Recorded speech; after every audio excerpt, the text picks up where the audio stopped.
Hello students, welcome to Educate. Today we are going to study units and measurements of class 11 physics chapter number 1. So first of all, we would like to see what are the different systems of units. The first one is CGS. CGS. What does this mean? C stands for centimeter. Here length, mass and time. Three things are measured. So C stands for centimeter, G stands for gram and S stands for time. So here centimeter, gram and second. So this is first system. Then second system is FPS. F is foot, P is pound and S is second. Similarly, third system is there, that is MKS. Here M stands for meter, this is meter, then kilogram and then second. What you have observed in all three systems of units, here time is measured in second. There is another system, that is SI. What does SI indicate? Here if we say it is international system of unit, so that is not correct. This is derived from French word système international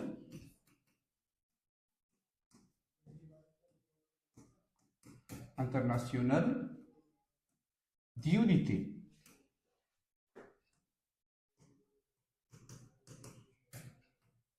Which means international system of units. So we can say that this is derived from French words, the Système International d'Unité.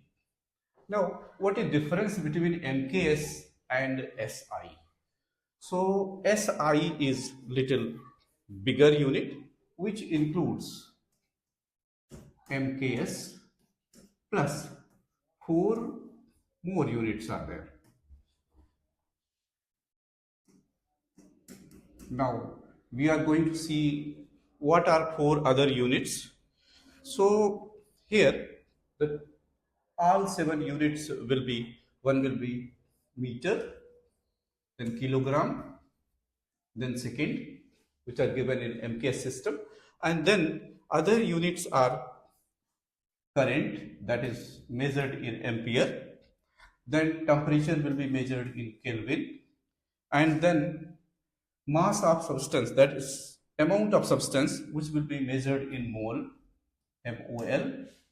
Then comes luminous intensity, that will be measured in candela.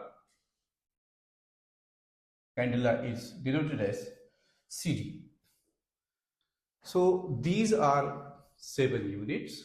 So we can say SI unit is little bigger than MKS unit, but the basic fundamental quantities, that is mass, distance and time, remains same in the 2 units.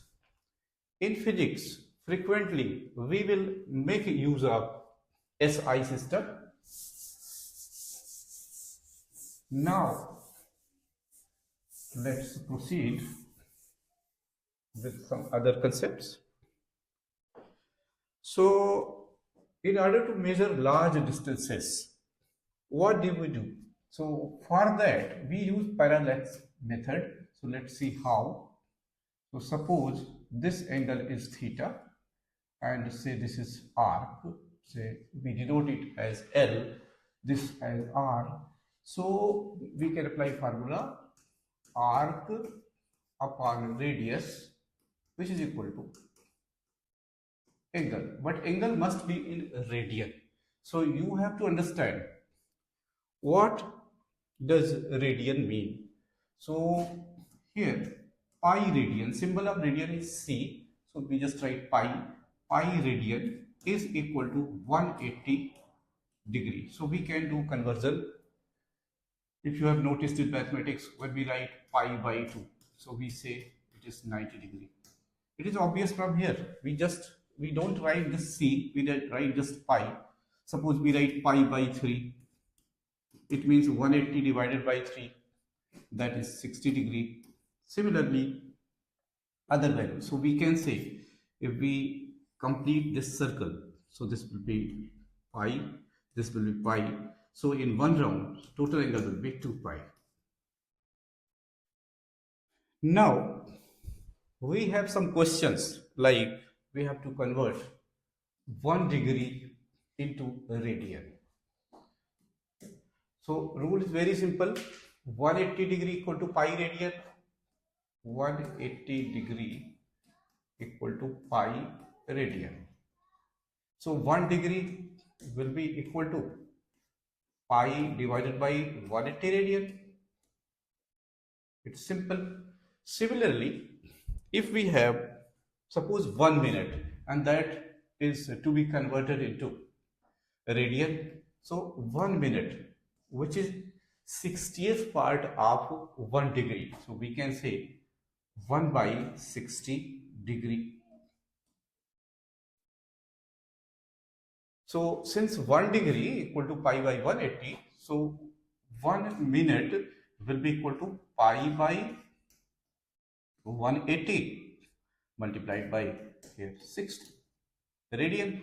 Similarly, suppose you have 1 second and that is to be converted into radian. So for that, what you have to do, 1 second, which is 1 by 60 minute, which can be further written as 1 upon 60 into 60 degree. Now we know that 1 degree equal to pi by 180 radian. So 1 second will be equal to pi by 180 multiplied by 1 upon 60 into 60. This can be evaluated. So I'm not doing the basic calculation. Now, suppose we have one question here. There is one point on the moon. This is a point on the moon, and this is, say, we are given Earth, and we consider this is Earth, and we consider 2 points diametrically opposite, point A and point B. So here, this is diameter of Earth, this is distance r, this angle is theta. Here values are given. If theta is given as 1 degree 54 minutes, this question is taken from NCERT textbook. Now, first of all, when we apply the formula, angle equal to arc upon radius. So here we need angle in radian. The first thing is we have to convert 1 degree 54 minutes into radian. So 1 degree 54 minutes, sorry, it's minutes, 54 minutes. So we can write it 1 plus 54 by 60. This total becomes in degree, and then we can apply the conversion factor. Here diameter of the earth is given as 1.276 into 10 to the power 6 meter. Now we are going to use this angle in terms of radian. So this will become 114 divided by 60 degree, but we know that 1 degree is equal to pi by 180. So here this much will become, we can multiply the same value, this much degree. So in terms of radian, theta will be equal to this 114 divided by 60 multiplied by this value pi by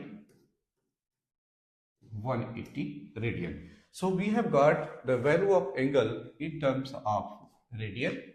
Now we apply this formula, angle equal to arc upon radius. And what is our concern? What is to be found? In our question, we have to find out this distance r. It means radius. So radius is equal to arc divided by angle. Angle we have just evaluated. We put the values. Arc is 1.276 into 10 to the power 6 divided by angle we got as pi by 180 times 114 divided by 60. As we have done earlier, 1 degree 54 minute it was, so it will be equal to 1 plus 54 by 60, which is equal to, we have done it earlier, just here again I am writing so that it may be clear. So this is 114, the same thing is written there, and then it can be evaluated, and if we evaluate it, then this comes out to be 3.84 into 10 to the power 8 meter. Now let's go to next thing. We have another question that angular diameter of sun is given, and we have to find out the distance between earth and sun. For this purpose, we can draw the diagram again. Suppose this is sun and this is one point, this is another point, this is diameter of the sun, this is a point on the earth. So we have to find out this distance r, and this angle theta is given in our question. And in this question we have to find out the diameter of the sun. This d is to be found, r is given, means distance between earth and sun is given. This is earth, this is sun. So it can be again evaluated. Theta is given as theta equals 1920 minute. So 1920 minute must be converted into degree first. So to convert this into degree, we have to divide by 60. So 1920 divided by 60 degree. And now we have to convert it into radian. As we know that 1 degree is pi upon 180 radian. So here we have to multiply it by 1920 divided by 60 multiplied by pi upon 180. So we have got the value of theta, and value of r is also given. R is given as 1.496 into 10 to the power 11. So question is simple now. Again we can apply the formula. Angle theta equal to arc upon radius. We put the value, theta is this much, 1920 divided by 60 multiplied by pi by 180 equal to arc. Here arc is this, but we assume that these two are almost equal. So this is arc, this is diameter. So here assumption is done that D is roughly equal to L. So don't get confused, although there will be little difference, but we are going to neglect it. So here arc is to be found. So here in place of arc we are going to write D, and then this radius is given as 1.496 into 10 to the power 11. We can cross multiply, and the value obtained will be D equals 1.39 into 10 to the power 9 meter. Now, let's see another thing that is very interesting, that is scaling up and scaling down. So, what is meant by scaling up? Suppose you have a number 10, and if it is scaled up by a factor of 100, it means we are going to multiply by 100. So we will get 1000. Suppose we have a number, say 5, and if it is scaled up by 10 power 5, it means it is being multiplied by 10 power 5. So what do we get? We will get 5 into 10 to the power 5. Now, scaling down, suppose we have a number 10 power 6, and we scale it down by a factor of 10 power minus 4.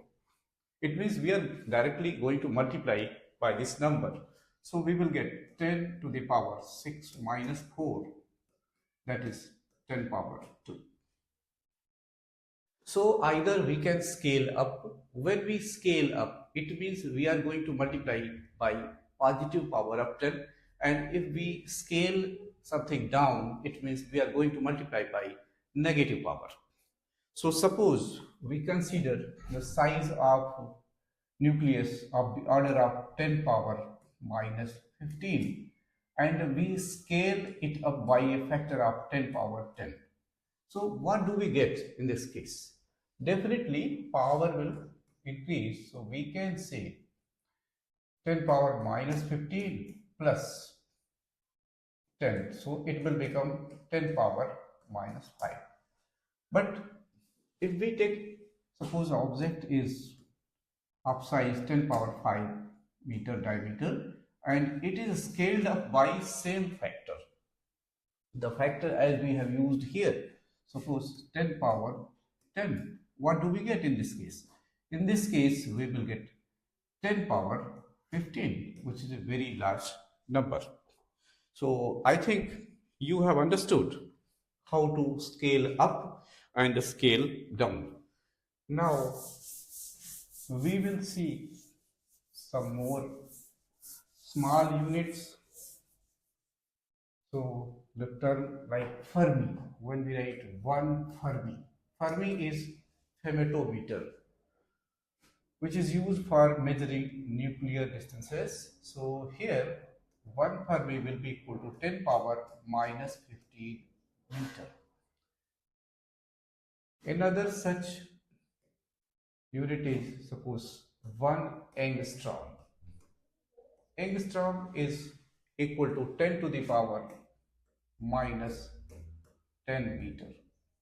Suppose we write nanometer, like 1 nanometer. So 1 nanometer means 10 to the power minus 9 meter. Similarly, other units are there, and we will study them later on. Now we are going to see what is one astronomical unit. So astronomical unit means distance between Earth and Sun. This is 1 AU. And if you know that light takes 500 seconds to reach from Sun to Earth. So This distance can be easily calculated by using formula distance equal to speed into time, and we know that the speed of light in vacuum is 3 into 10 to the power 8 meter per second. So one astronomical unit will be equal to 500 into, this is 500 second, and the speed of light is 3 into 10 to the power 8. So this will become 1.5 into 10 to the power 11 meter. There are other units also, like 1 light year. 1 light year means distance traveled by light in 1 year. So we have to calculate number of seconds in 1 year, then we will multiply it by speed of light. So number of seconds 1 year means 365 days are there, and each day has 24 hours, and each hour has 60 minutes, and then each minute has 60 seconds. So number of seconds in a year will be this much. Now we have to multiply this number by speed of light, which is 3 into 10 power 8. Now we can simplify it. So if we simplify, we will get 9.461 into 10 to the power 15 meter. Now there is another unit that is called parsec, parallactic second, 1 parsec, which is equal to 3.26 light year. Now 1 parsec can be evaluated other way around also. Suppose this arc is equal to 1 astronomical unit, and this angle is 1 second. Sorry, this angle is 1 second. Then this distance will be 1 parsec. Now we can easily calculate. First of all, we have to convert 1 second into degree, and then it should be converted into radian. Like 1 second will be 1 by 60 into 60, that will be degree, and after that it should be multiplied by pi by 180. So this value is in radian. Then we can apply the formula arc upon radius equal to angle. We put the values. Our concern is to get radius, so we can say radius equal to arc divided by angle, and arc is 1 astronomical unit, and you know that 1 astronomical unit is distance between Earth and Sun, and that is this much, 1.5 into 10 to the power 11 divided by angle, this much, pi divided by these values 60, 60 and 180, 60 into 60 into 180. Now this can be simplified, and if we evaluate it, we will get it as 3.08 into 10 to the power 16 meter. I think thing is clear. Now we will see some conversion. Later on we will use dimensional method to understand these conversions, but today our concern is to make you aware with basics. So let's see. Suppose you are given 1 cm cube and you have to express it in terms of meter cube. Then what will you do? So 1 cm cube means 1 cm multiplied by 1 cm multiplied by 1 cm. Now 1 cm equal to 1 upon 100 meter. So 1 upon 100 into 1 upon 100 into 1 upon 100. So you can say 1 upon 10 power 6 meter cube. Another, suppose you are given 1 cm square and you have to convert it into meter square. So what will you do? It's a very simple. Cm square means you have multiplied it 2 times. So 1 cm multiplied by 1 cm. Now it will become 1 upon 100 meter into 1 upon 100 meter. So you can say it is 10 to the power 4 meter square, or we can also write 10 power minus 4 if we take it in numerator. Now suppose you are given the speed 18 kilometer per hour and you have to convert it into meter per second. So either you can multiply it by a factor by 18, or just see how do we get that factor.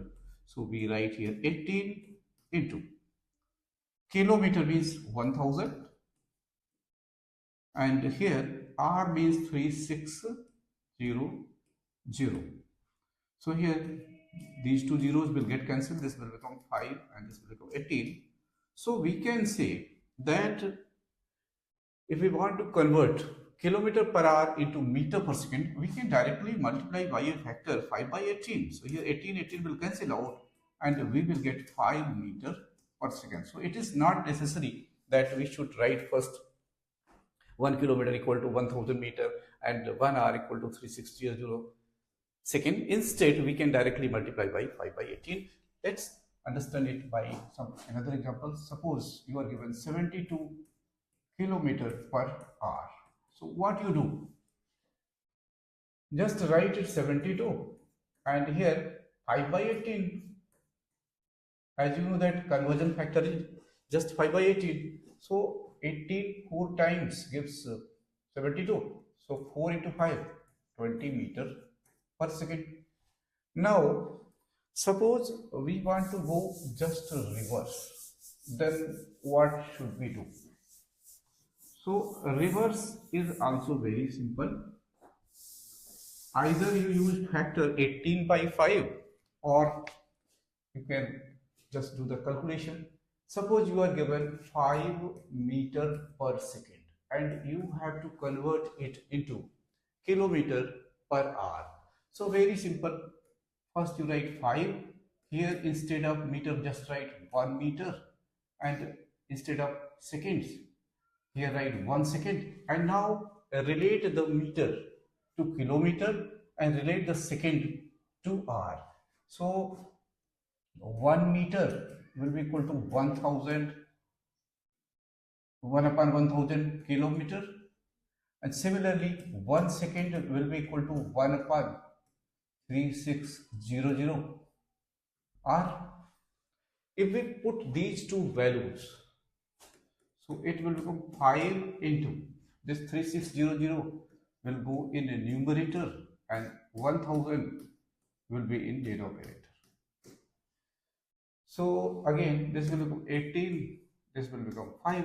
So we can say that the conversion factor is just 18 by 5. So it is not necessary to convert like this, just multiply by 18 by 5. So 5 into 18 by 5. So 5 will cancel out and you will get 18 kilometer per hour. Per hour. Similarly, suppose we take another question. Suppose it is given 20 meter per second and we have to convert it into kilometer per hour. Again same thing, either we can write 1 meter as 1 upon 1000 kilometer and 1 second as 1 upon 3600 r, and after that we simplify to get 18 by 5 as a multiplying factor, and after that we can get the value. So here I'm going to do it directly. Just take 20 multiplied by 18 by 5. by 4 times. So this gives 72 kilometer per hour. I think you have understood.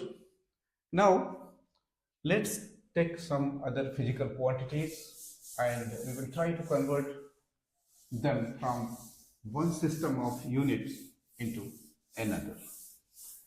Suppose we have value of small g, small g acceleration due to gravity. So its value on the surface of Earth is 9.8 meter per second square. Although this value changes from place to place, later on we will study in the chapter gravitation how this value varies, what is its value on the pole, what is its value on equator, and what is value on certain height or certain depth from the surface of Earth.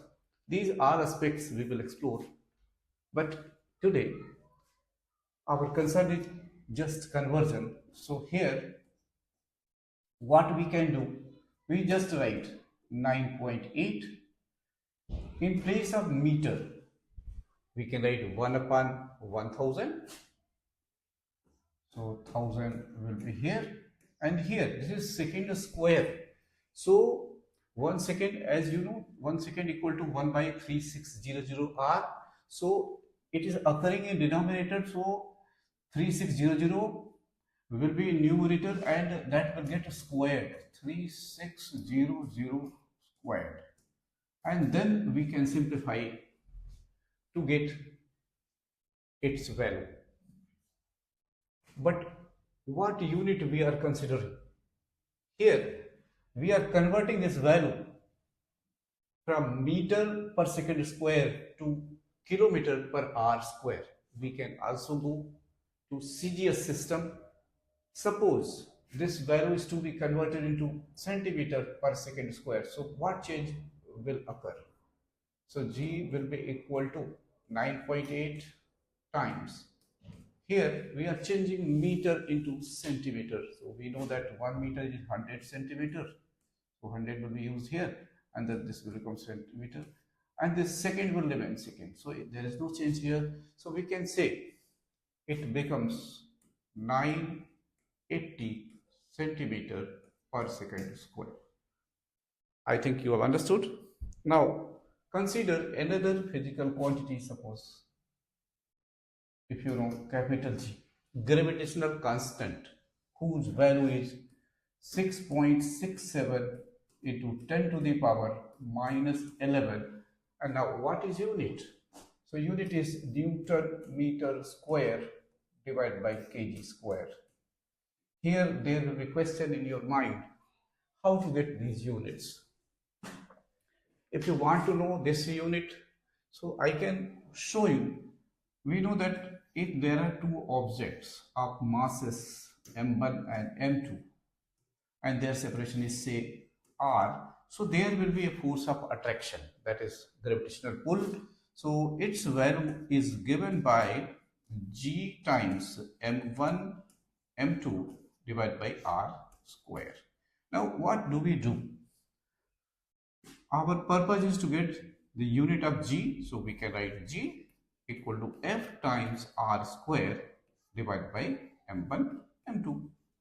Now we put the units. Force is measured in Newton and distance is measured in meter. So Newton meter square divided by mass is measured in kg, kg into kg, kg square. The same thing I have written here, but our concern is to convert that value in CGS unit. So let's do that. So for this purpose, what do? We write 6.67 into 10 to the power minus 11. And here Newton is SI unit and CGS unit of force is dyne. Later on we will study about it, but for this purpose I am writing the value 10 power 5 dyne. So now we put this value here. So we can say this is 10 power 5 into meter square. Meters should be converted into centimeters, so 100 into 100, then centimeter square. Here you need to change, and kg square. So 1 kg is 1000 grams, so 1000 into 1000, and then units will become Newton will become dyne, and meter square will become centimeter square, divided by this will become gram square. This is how we can evaluate. Now, let's see some more concepts.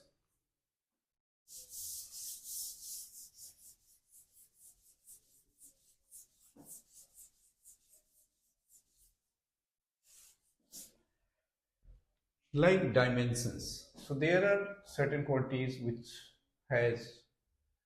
have units meter. So those quantities that are measured in meter or centimeter or kilometer, they have dimension L, means dimension of length.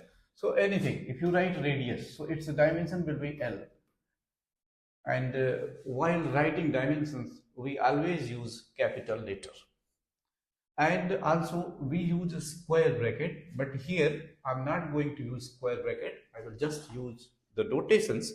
Like suppose distance, so it has also dimension L. Take another quantity, suppose area. So area is length into breadth, and both things will be measured either in centimeter or meter.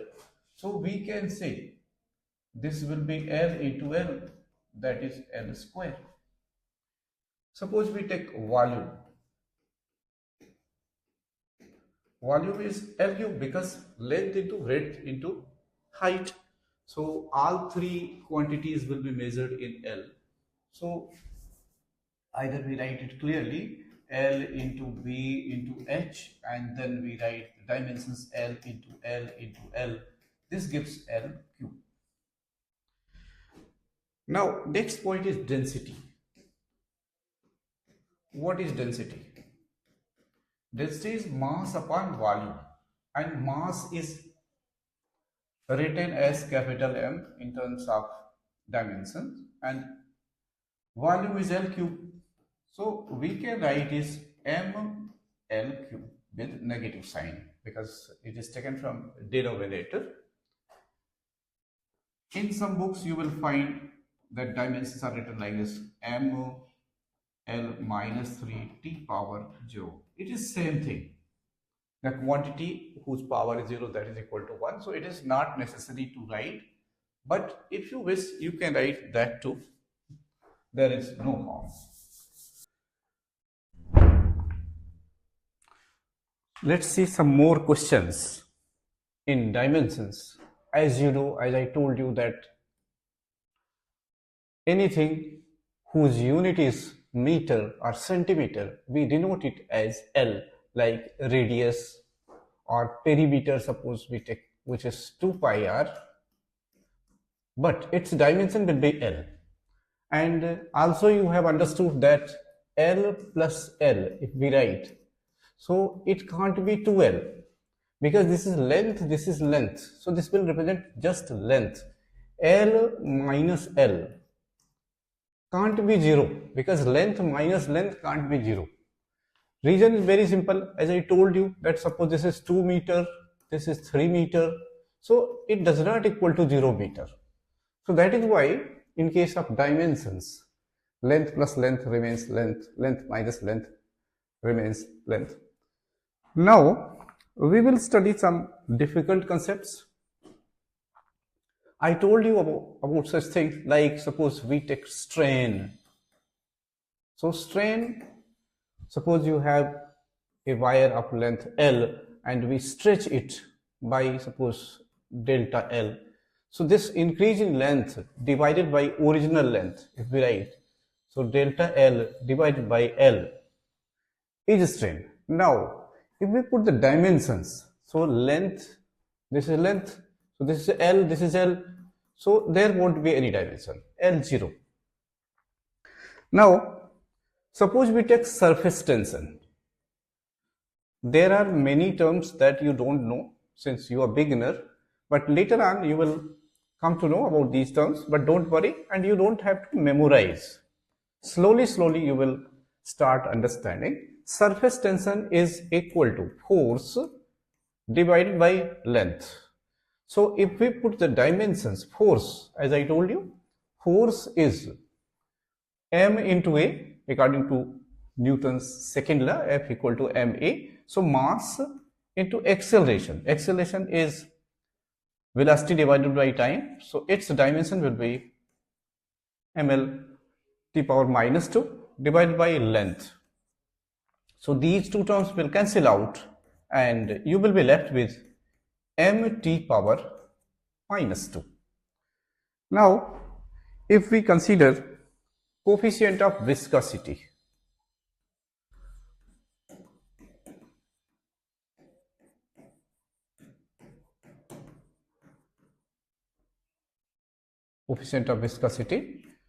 its symbol is eta.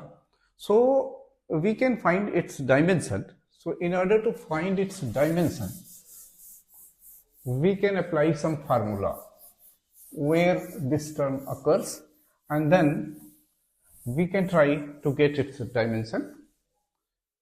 So there is one formula that you will study viscous force when suppose you have this ball and there is a liquid here, and if this ball falls into it, then there will be one force, and that force will be equal to 6 pi eta r v, where r is the radius of this ball that is falling in the liquid, eta is viscosity of the liquid which will oppose its motion, and v is the velocity with which it is falling. So from here we can find the dimension of eta. It is very simple. Eta will be equal to f upon 6 pi r and v. Here 6 and pi both are dimensionless constants. So only force, radius and velocity are there, whose dimensions are to be put in this formula. So force is, as I told you, ml t power minus 2 divided by radius has dimension L and velocity Lt minus 1. Now we simplify. This term will cancel out. One L is there and this t will go in numerator. It will become positive 1. So we will be left with m L minus 1 t power minus 1. Now suppose we consider moment of inertia.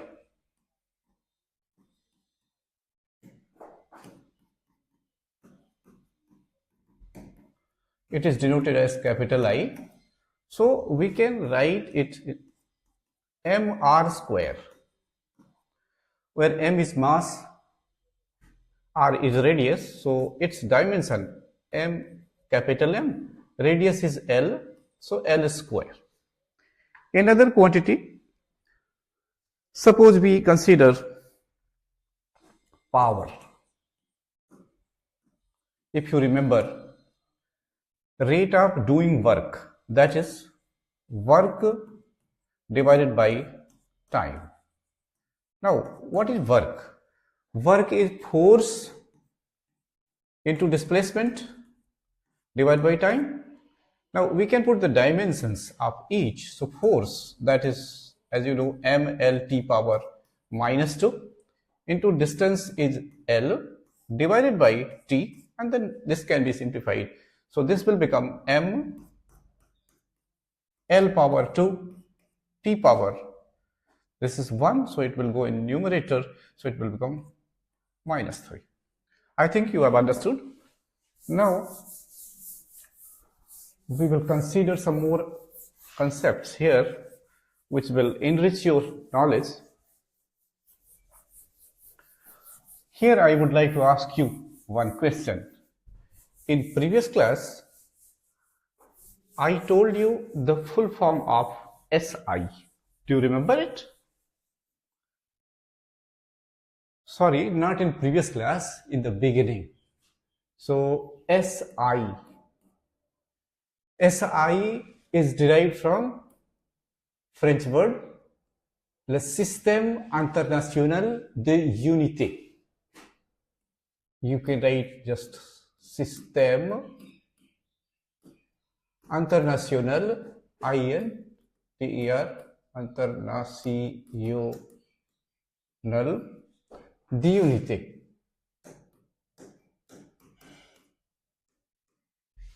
International system of units. So all physical quantities are measured in this unit. Let's see some other terms like pressure. Do you know the formula pressure?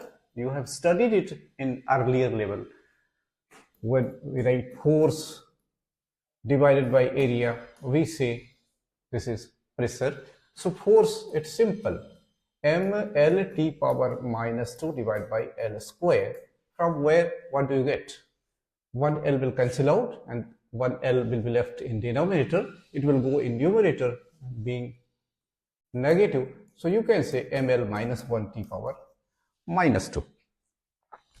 Similarly, if you consider capital G, you know that suppose this is mass number 1, this is mass number 2, and there is certain separation, say it is R.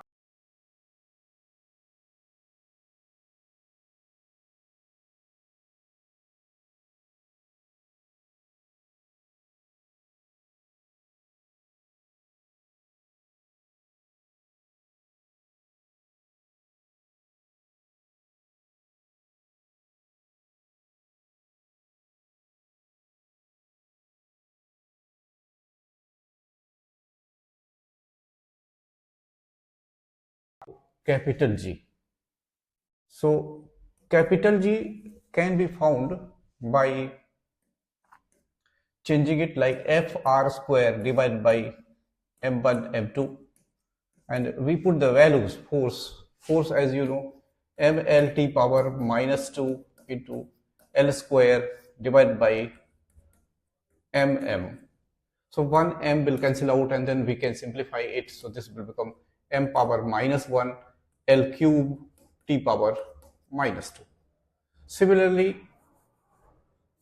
small g, it is acceleration. There are certain terms that I am repeating so that you may not forget. So acceleration due to gravity. This is just acceleration. You can say velocity divided by time. So velocity is distance upon time. So you can say distance upon time into time. So here L upon T into T, that is LT power minus 2. Stress. Stress means force upon area.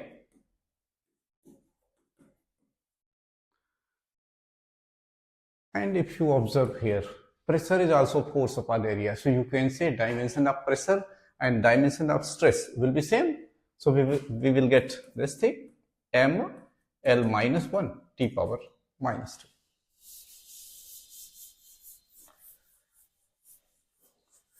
There are certain terms like modulus, Young's modulus, bulk modulus, modulus of rigidity.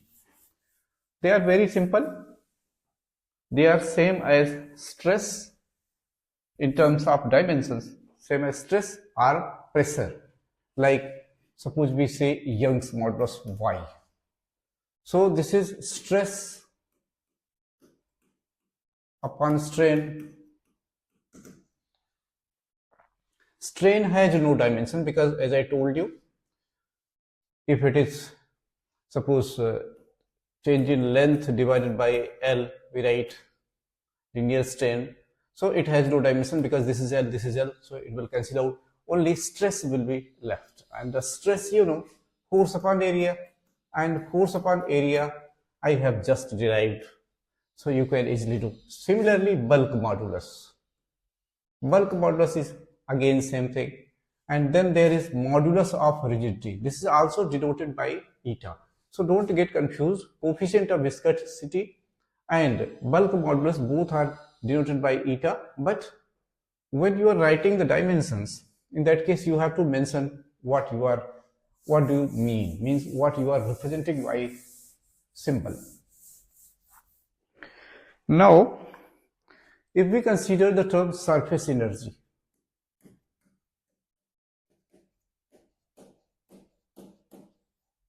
so surface energy is also a simple thing. This is again force upon area. So there are many terms in physics. They have same dimensions. So you have to memorize. In competitive exams, such questions are asked where you have to find out the terms having same dimensions. Now, let's see angular momentum. You know what is momentum? Linear momentum. So first we start from momentum. Here momentum represents linear momentum denoted as P. Here momentum means mass into velocity. So it is very simple. You know mass has dimension m and velocity has dimension lt minus 1. So momentum is mass into velocity. Here I would like to tell you one important concept. If you remember Newton's second law, F equal to ma. If we consider its origin, so that is derived from here, change in momentum with the time. So if we write mv upon t, this is momentum, this is time. So what do we get? M into v upon t. And here v upon t means velocity upon time, that is acceleration. So m into a. So later on we will study in next unit about this.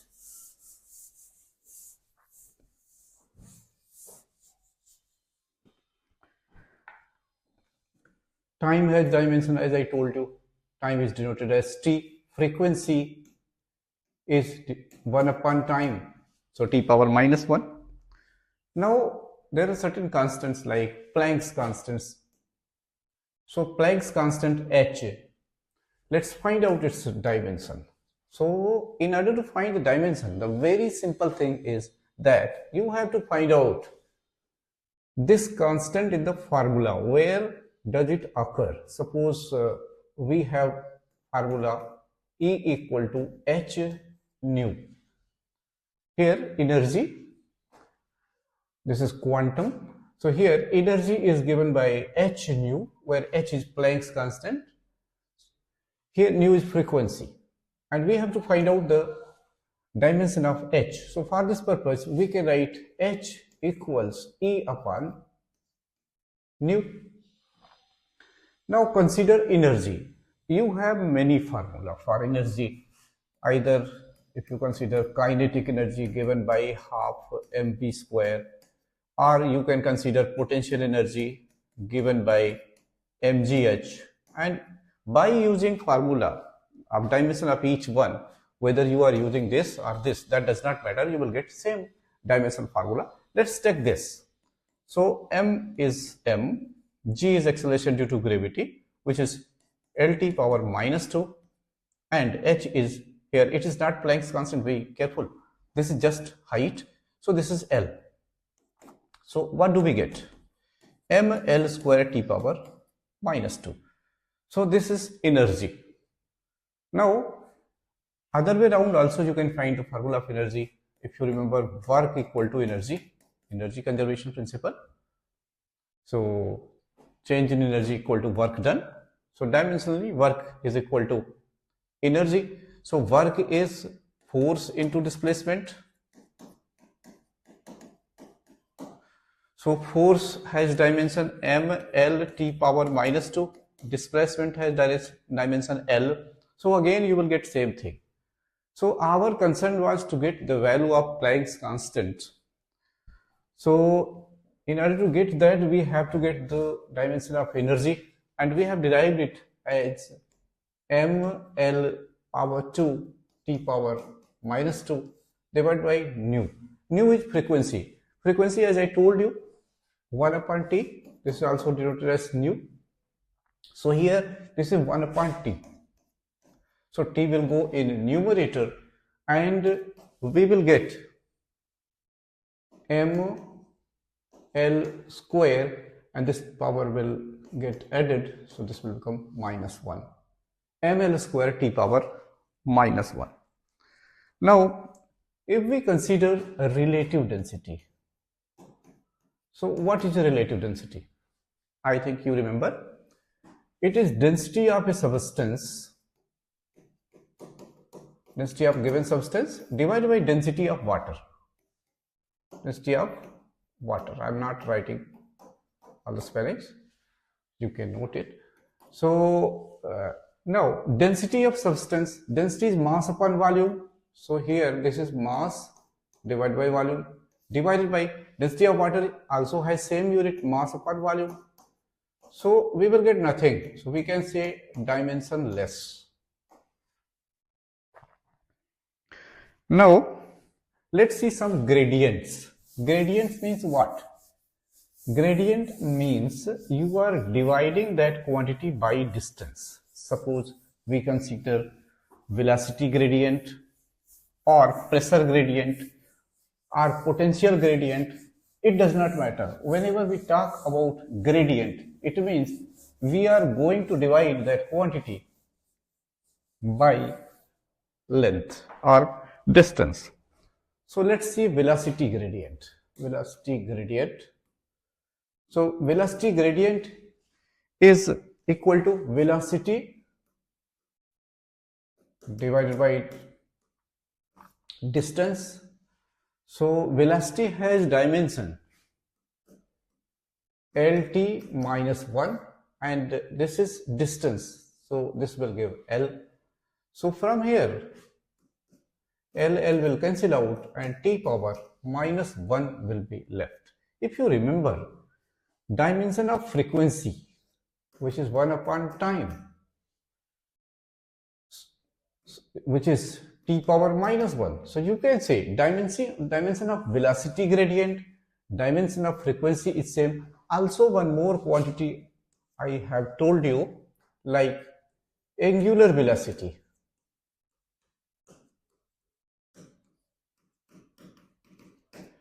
Angular velocity, that is written as omega. Omega is angle moved divided by time. So angle has no dimension, as I told you, arc upon radius, both will be measured in unit of length. So L upon L will get cancelled and then only time will be left. So 1 upon T or T power minus 1. So what do you observe? There are three quantities. Here they have same dimension.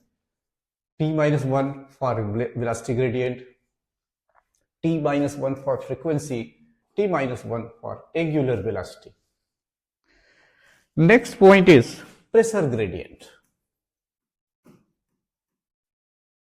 Pressure gradient.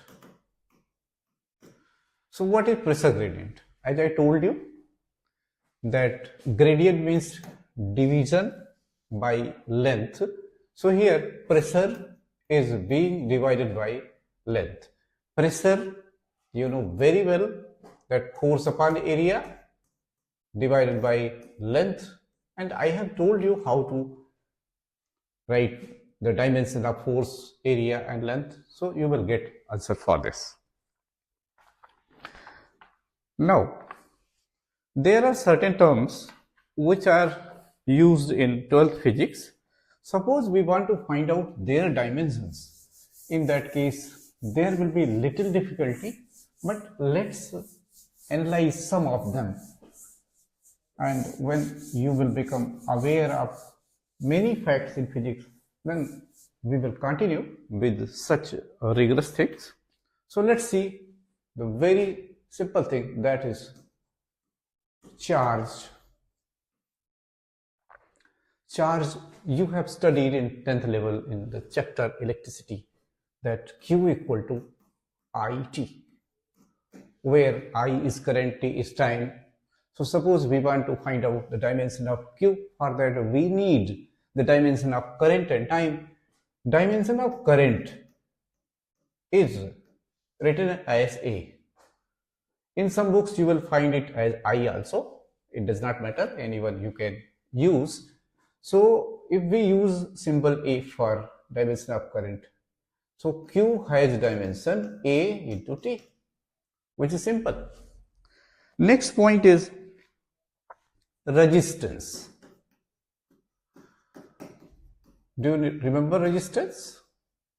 Of course, when you study Ohm's law, that we say that V proportional to I, we plot graph like this, then we find this gradient like R is given as V2 minus V1 divided by I2 minus I1, and resistance has unit ohm. These are things you know. Now our concern is to get dimension of resistance.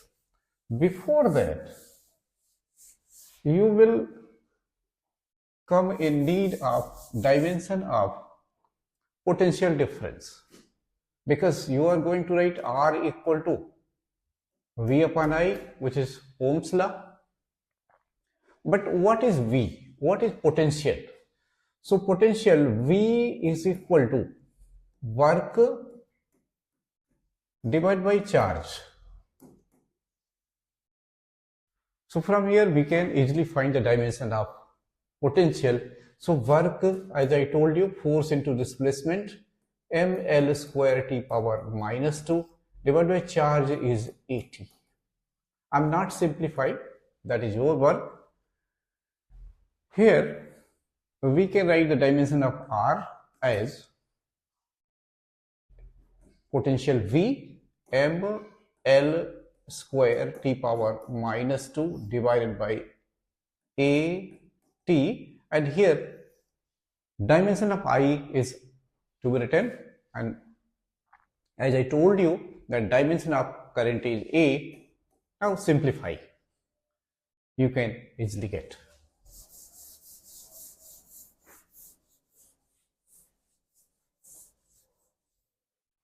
Another term is electric field, E. For getting the dimension of electric field, we have to find out the formula for E. So very simple formula. Electric field is defined as force per unit charge. So to get the dimension of electric field, if we know the dimension of force and charge, we can easily get that. So force, you know, ml t power minus 2, and charge q equal to it. I has dimension a, so a t. Then simplify, you will get the answer.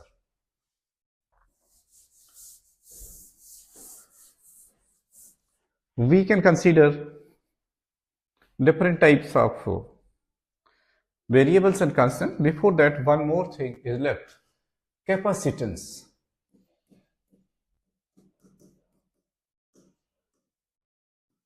Denoted as C.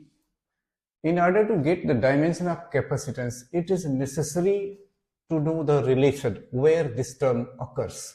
So Q equal to CV, charge equal to capacitance into potential difference. So we have to find out the dimension of capacitance. We can write it Q upon V, and you know that Q equal to IT. If we write the dimensions, so we get 80. As far as potential is concerned, so V, as I told you, that V is given by work done per unit charge.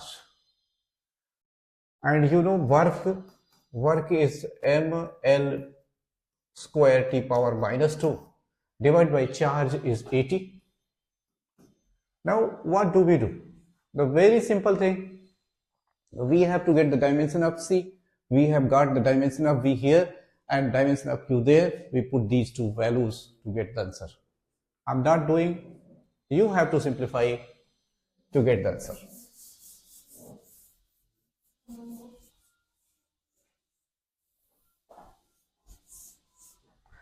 Now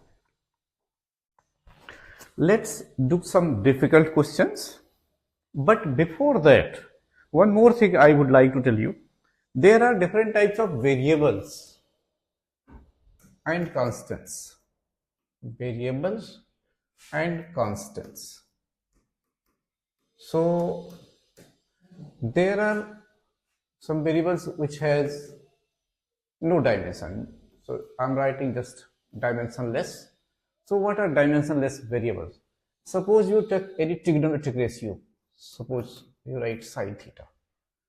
So will it have dimension? Sine theta is perpendicular divided by hypotenuse, and perpendicular will be measured in centimeter or meter, so its dimension will be L, and hypotenuse will also have dimension L, so it will be dimensionless. Suppose we consider angle. Angle is arc upon radius, if you remember. So arc will be measured in centimeter, radius will also be measured in centimeter. So L upon L, so this will give L power 0. So we can say this is dimensionless. So what is dimensionless variable? And there are another type of variables, they are called dimensional variables.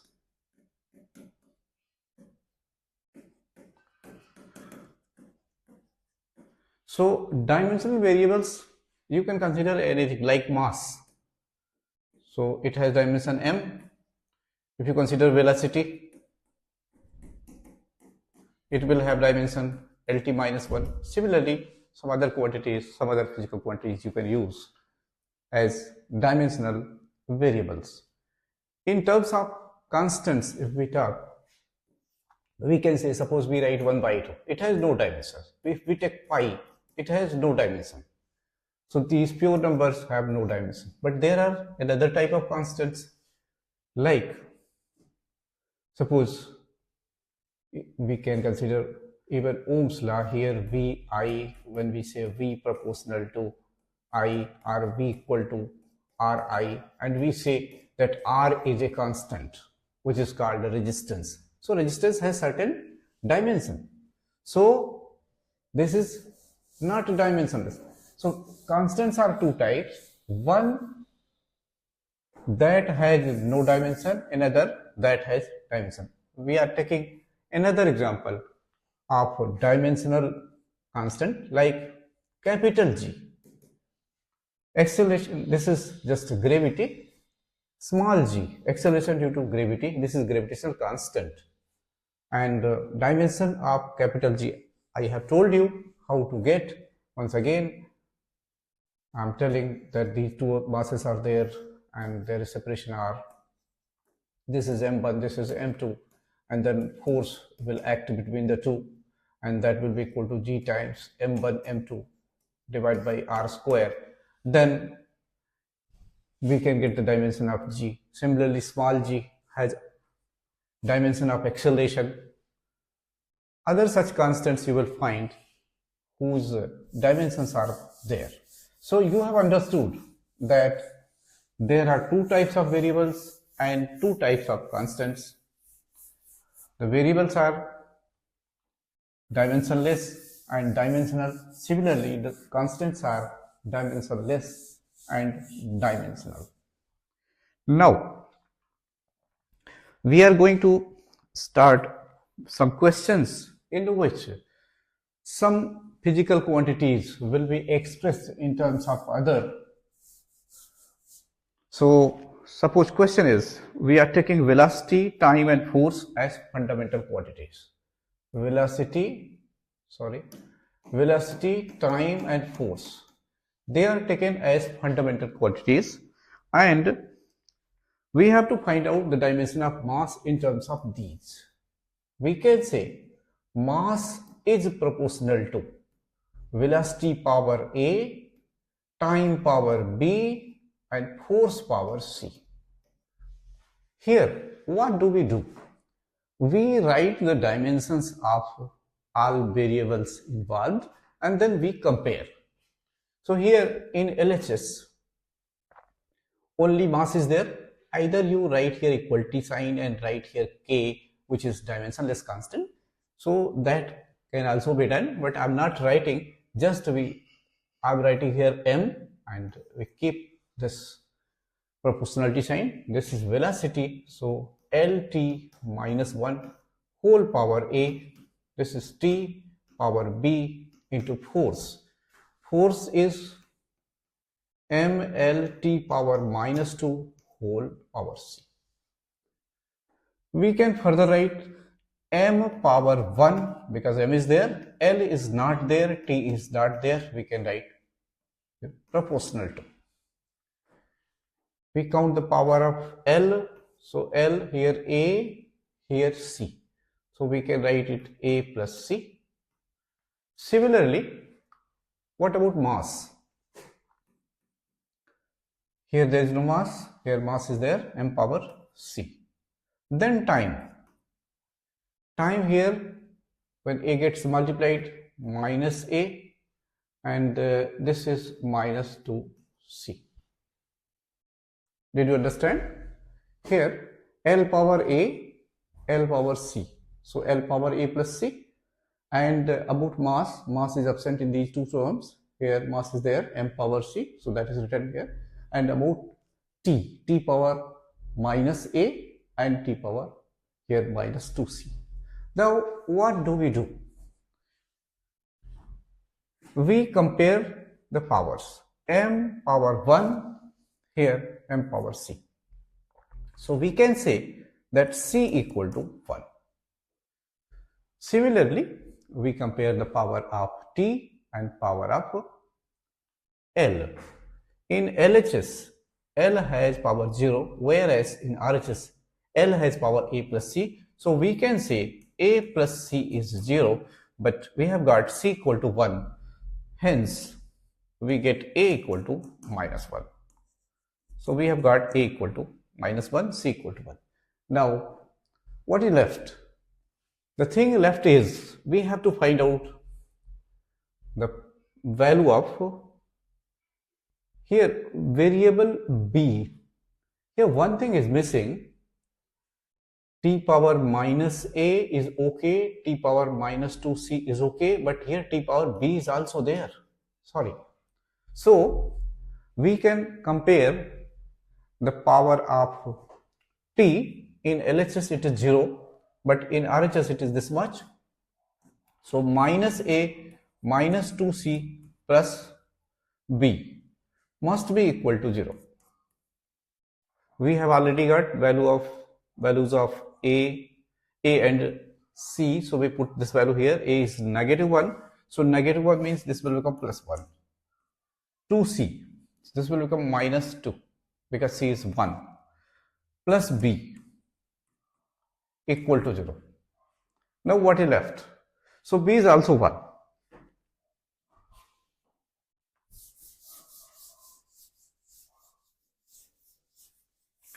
Now let's consider another question.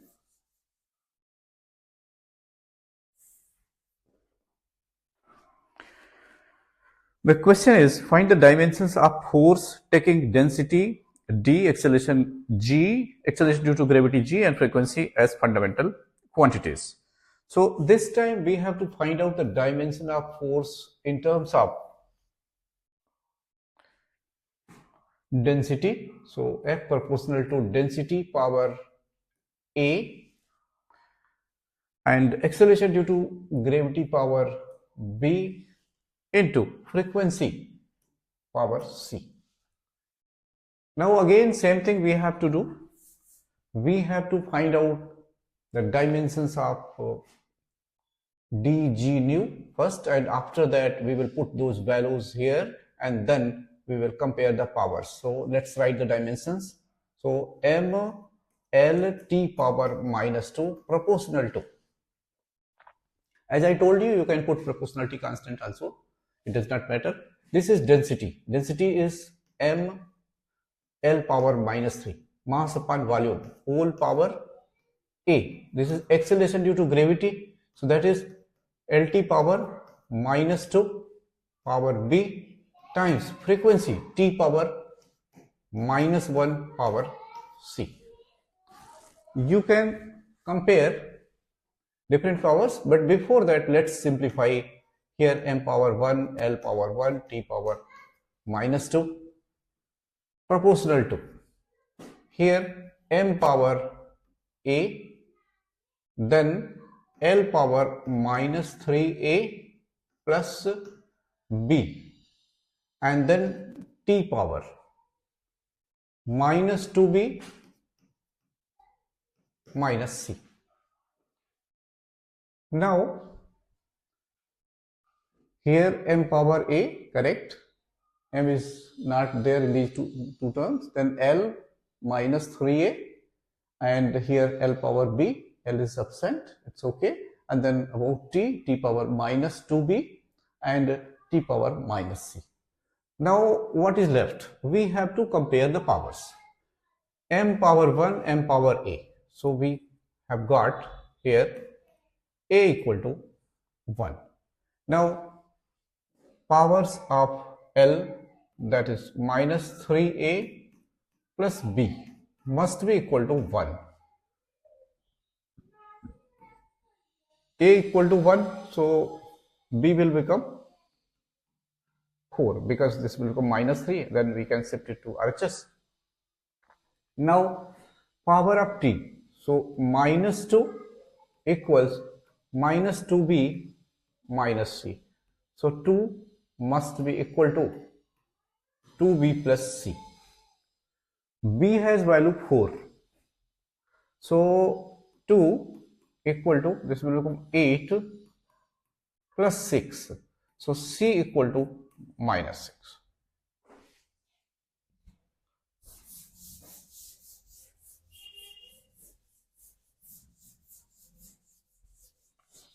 Let's take some other questions.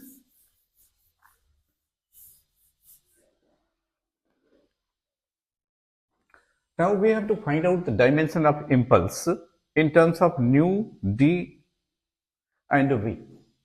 Impulse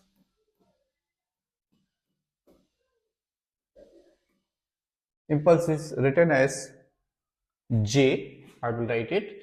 So dimension of impulse in terms of velocity, then density and frequency. So here this is power A, power B, power C. In the two previous questions, I have found the values of ABC, but one step was left. The last step is always to put those values in the first equation. So you can do that. So that was left for you. That is why I have not written. Now impulse. Suppose we write here J proportional to V power A, D power B, where D is density, nu power C. Now what is impulse? Impulse is force of short duration. So J is given as F into T, and F is mv upon T into T. So Tt will cancel out and mv will be left. So you can say impulse is same as momentum. So if we put the dimensions of these quantities, so this will be mv, mass into velocity. So mlt minus 1 proportional to velocity power a, velocity is lt minus 1 power a times density power b, density m L power minus 3, mass upon volumes, whole power b multiplied by nu. Nu is frequency, t power minus 1 power c. Now what do? We just simplify and then we compare the powers. In LHS it is simple. Here we write the powers of m, L and t. So what is maximum power of m? M has power b. Then L, here L is a minus 3b, a minus 3b. And what about here? This is, sorry, just I think I'm mistaken. Once again, let's compare m power b, and no other terms are there. Then L power, here this is a, here minus 3b, and no other terms are there.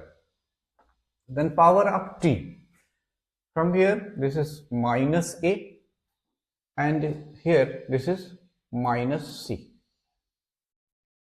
Is it okay? Now what can we do further?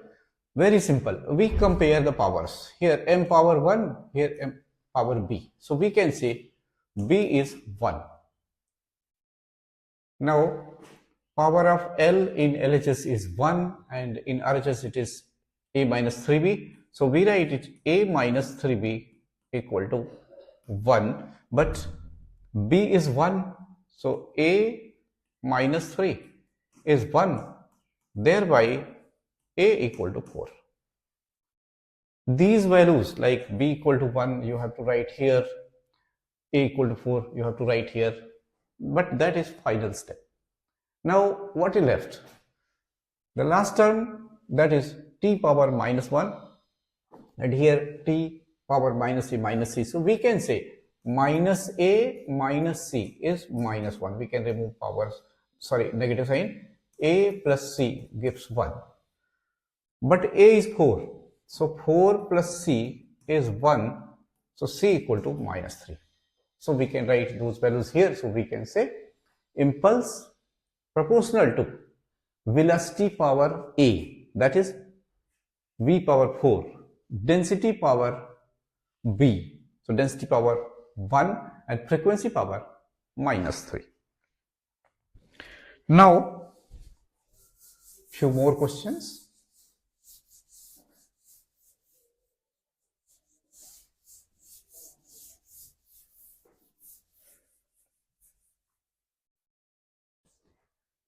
Suppose we have to convert some quantities from one dimension to another.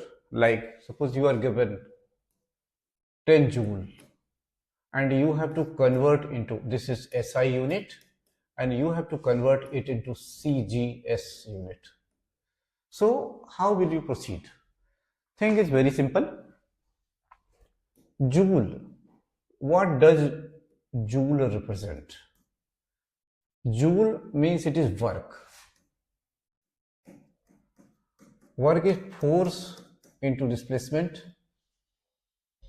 So we have to find out what quantities are involved here.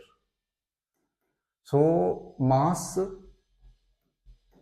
kg, or directly we can write this is Newton into meter, right? Now if you remember, value of Newton in CGS becomes 10 power 5 dynes. So Newton, 1 Newton equal to 10 power 5 dyne, and 1 meter is equal to 10 power 2 centimeter. So it is very simple. When we go to CGS unit, so we can write it 10 multiplied by 10 power 5 and into 10 power 2, and then this will become all CGS units. So CGS unit is just erg. This will become erg.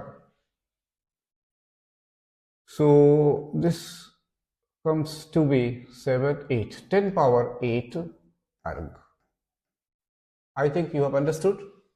A problem, we can treat it other way around, like 10 joule. So we can write it further 10 times.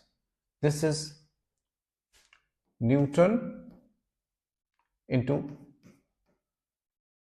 meter, and then we further proceed like 10. Here we write 10 power 5 dyne into 10 power 2 cm. Here dyne into centimeter becomes erg.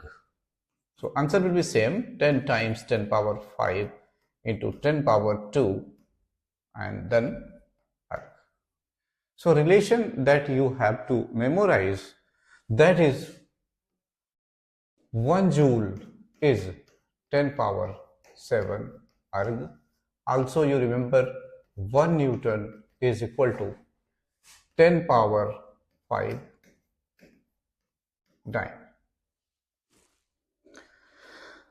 Thank you, team Educate.